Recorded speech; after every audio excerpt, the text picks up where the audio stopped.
Identify the correct sentences among the following. క్రింది వాక్యాలను గమనించి అందులో సరైన వాటిని గుర్తించండి అనేటువంటిది first one. The important part of the plant is the roots.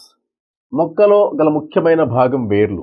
The stem is the part that supplies the water and salts absorbed by the roots to the different parts of the plant. వేర్లు పీల్చుకున్న నీటిని, ఖనిజ లవణాలను వివిధ భాగాలకు అందజేసే భాగమే కాండం.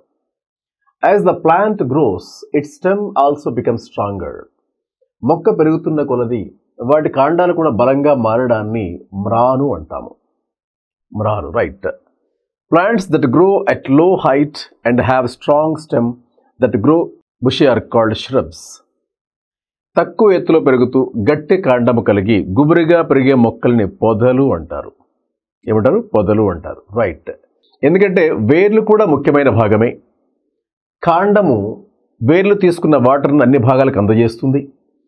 కాండం పెరిగే కొలది అంటే వయసు పెరుగుతున్న కొలది చేపదేరి మాన్లా మారుతుంది. అలాగే పొదలు అంటే ఏంటంటే తక్కువ ఎత్తు ఉంటాయండి, 7 feet దాటి ఉంటాయి. కాబట్టి 4 ఆప్షన్లు కూడా కరెక్టే. కాబట్టి ఆల్ ఆఫ్ ది అబోవ్ అనేది కరెక్ట్ ఆన్సర్గా మనం గుర్తించవచ్చు, రైట్.